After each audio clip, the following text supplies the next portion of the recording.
This week, we are on the cusp of one of the most anticipated economic events of the year, the Federal Reserve's Federal Open Market Committee, or FOMC meeting. The decision that comes out of this meeting will have a ripple effect across the entire global financial landscape, from the stock market to your savings account and yes, even the volatile world of cryptocurrency. The air is thick with speculation, and the stakes couldn't be higher. Will the Fed cut interest rates for the fourth time this year? Or will they hold steady? What does the data tell us, and what are the political undercurrents that could sway this monumental decision? In this episode, we're going to do a deep dive into all of it. We'll dissect the latest economic reports, analyze the probabilities of different scenarios, and even look back at history to see what we can learn from similar situations.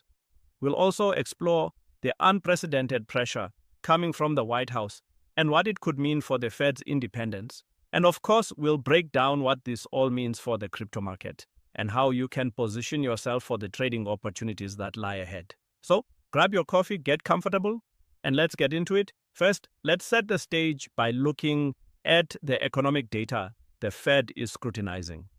The two most important factors for the Fed are inflation and employment, as they are mandated by Congress to pursue both stable prices and maximum employment.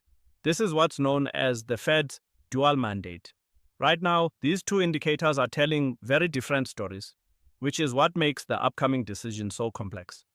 Let's start with inflation. The Fed's preferred measure of inflation is the Core Personal Consumption Expenditures, or PCE, price index. The latest data for September 2025 shows that core PCE is at 2.8% on an annual basis. This is down slightly from 2.9% in August, but it's still stubbornly above the Fed's 2% target. The headline PCE, which includes food and energy prices, is also at 2.8%. When we dig into the details, we see that goods prices are up 0.5% for the month, partly due to the impact of tariffs, while services prices are up a more modest 0.2%. Food and energy prices have also seen a significant jump. So, from an inflation perspective, the data suggests that the Fed should be cautious about cutting rates further. After all, their primary job is to keep inflation in check, and it's currently running hot. Now let's turn to the other side of the dual mandate, employment. Here, the picture is less rosy. The unemployment rate has been slowly ticking up, reaching 4.4% in September 2025. This is the highest it's been in a year. And while it's still low by historical standards, the trend is concerning. We're also seeing a slowdown in job gains and an increase in layoffs in some private sector data. The Chicago Fed is forecasting that the unemployment rate will hold steady at 4.4% for November, but the labor market is clearly losing momentum. This is the primary reason why many are calling for the Fed to cut rates. A rate cut would make it cheaper for businesses to borrow and invest, which could help to stimulate the economy and create more jobs. So the Fed is caught between a rock and a hard place. On one hand, they have inflation that is above their target, which argues for holding rates steady or even raising them. On the other hand, they have a weakening labor market, which argues for cutting rates to provide support. This is the central dilemma they will be grappling with at their meeting next week. To add another layer of complexity, let's look at economic growth. The latest data for the second quarter of 2025 showed that the US economy grew at a surprisingly strong annualized rate of 3.8%. This was the strongest growth we've seen since the third quarter of 2023. However, the forecast for the full year is a more modest 1.9%, and the projection for 2026 is 1.8%. So, while the recent growth has been strong, the outlook is for a slowdown. This is another factor that the Fed will have to consider. A rate cut could help to cushion the economy from a potential slowdown, but it could also risk fueling inflation if growth remains strong. Consumer sentiment is another important piece of the puzzle.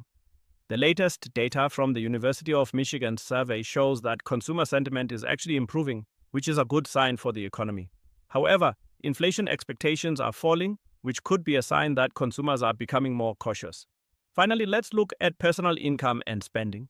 Personal income is up 0.4% for the month, which is slightly above expectations.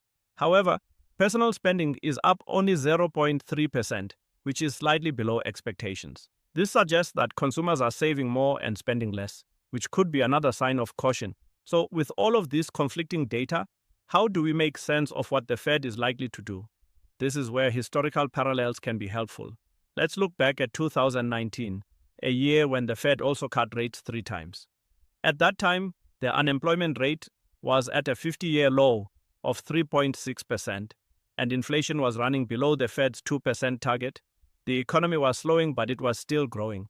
The Fed's rationale for cutting rates was to provide insurance against ongoing risks, namely the trade war with China and a weakening global economy. Fast forward to today, and the situation is quite different. The unemployment rate is higher and rising, and inflation is above the Fed's target. The economy is growing at a strong pace, but the outlook is for a slowdown. The external risks are still there, but they are different. Instead of a trade war, we have tariffs and a more direct form of political pressure on the Fed. So, while the 2019 rate cuts provide a useful precedent, they are not a perfect parallel. The current situation is more complex and uncertain, which makes the Fed's decision even more difficult.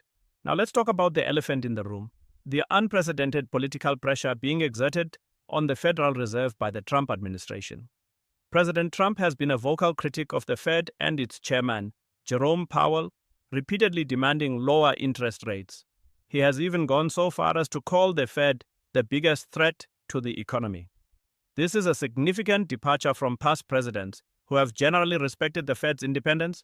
The concern is that this political pressure could compromise the Fed's ability to make decisions based on economic data rather than political expediency. This is a dangerous path to go down, as the Fed's credibility is its most valuable asset. If the market starts to believe that the Fed is making decisions based on politics, it could lead to a loss of confidence and a destabilization of the financial system. The situation is further complicated by the fact that Trump is expected to nominate Kevin Hassett as the next Fed chair.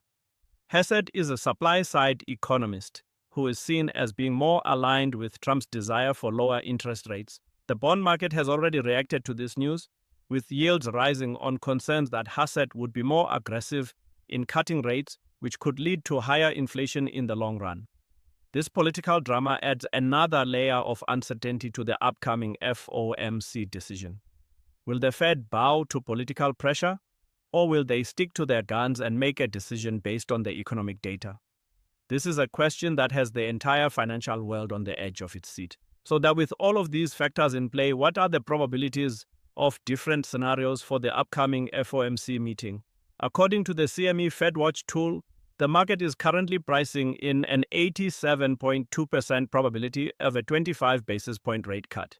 This would bring the federal funds rate down to a range of 3.50% to 3.75%. The probability of the Fed holding rates steady is about 12.8%, and the probability of a rate hike is less than 1%. So the market is clearly expecting a rate cut. This is based on the belief that the weakening labor market will outweigh the concerns about inflation. The consensus among economists is also for a rate cut. However, there is a growing division within the Fed itself. Some members are advocating for more aggressive cuts to support the economy, while others are concerned about the risks of inflation. This division could make the decision a close call. If the Fed does cut rates, it is likely to be the last cut of the year. The market is expecting the Fed to pause in 2026 to assess the impact of the rate cuts and the direction of the economy. However, if the economy continues to weaken, the Fed could be forced to cut rates further next year. Now, let's turn our attention to the cryptocurrency market. How will the FOMC decision impact Bitcoin, Ethereum, and the broader crypto landscape? Historically, Fed rate cuts have been bullish for crypto. The reasoning is that lower interest rates make it less attractive to hold traditional assets like bonds, which leads investors to seek out higher returns in alternative assets like crypto. Bitcoin, in particular, has a negative correlation with real yields, which means that it tends to do well when real yields are low. We saw this play out in 2019, when Bitcoin rallied during the Fed's rate-cutting cycle. However, the situation is a bit different this time around. The crypto market is already pricing in a high probability of a rate cut, so the initial reaction may be more muted. The key will be the Fed's forward guidance. If the Fed signals that more rate cuts are on the way, it could be a major catalyst for a crypto bull run. On the other hand, if the Fed signals that this is the last cut for a while, it could lead to a sell-off. let's take a look at the current state of the crypto market using data from CoinGecko and CoinGlass. As of December 5th, 2025, Bitcoin is trading at around $89,720 with a market cap of $1.79 trillion. Ethereum is trading at around $3,039 with a market cap of $366 billion. The total crypto market cap is $3.14 trillion, and Bitcoin's dominance is 57.1%. The market has been in a holding pattern for the past couple of weeks, with Bitcoin trading in a range between $82,000 and $94,000. This is a sign of indecision as traders await the FOMC decision. The futures market is showing a high level of open interest, which means that there is a lot of money on the line. The liquidation data from CoinGlass shows that there are significant liquidation levels on both the long and short side. This means that a sharp move in either direction could trigger a cascade of liquidations, which would amplify the price movement. The funding rates are currently positive, which indicates that bullish sentiment is prevailing. However, the long-short ratio is skewed towards longs, which means that there is a risk of a long squeeze if the market moves down. So, how can you position yourself for the trading opportunities that lie ahead? Here are a few scenarios to consider. In the most likely scenario, the Fed cuts rates by 25 basis points. This would likely be bullish for crypto, and we could see Bitcoin break out of its current range and rally towards the $100,000 level. In this scenario, a good trading strategy would be to buy the dips and target the next level of resistance. A stop loss could be placed below the recent support level of $88,000. In the less likely scenario that the Fed holds rates steady, it would likely be bearish for crypto. We could see Bitcoin break down below its current support and test the $82,000 level. In this scenario, a good trading strategy would be to sell the rallies and target the next level of support. A stop loss could be placed above the recent resistance level of $92,000. In the highly unlikely scenario that the Fed raises rates, it would be a major shock to the market and would likely trigger a significant sell-off in crypto. In this scenario, the best strategy would be to exit all positions and wait for the dust to settle. It's also important to remember that the crypto market is highly correlated with the stock market. So it's a good idea to keep an eye on how the stock market is reacting to the FOMC decision. A strong rally in the stock market would likely be bullish for crypto, while a sell-off would likely be bearish.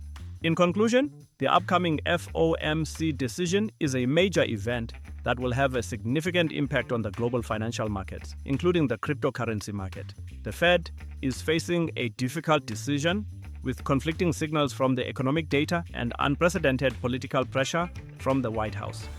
The market is expecting a rate cut, but there is still a significant amount of uncertainty. As a trader, it's important to be prepared for all possible scenarios and to have a clear trading plan in place. The next 24 hours will be crucial, and we'll be watching the market closely to see how it reacts to the Fed's decision. That's all for this episode of Bonnie's Life. Thanks for tuning in, and I'll see you next time. Don't forget to like, subscribe, and hit that notification bell to stay up to date on all of our latest content. And as always, trade safe trading.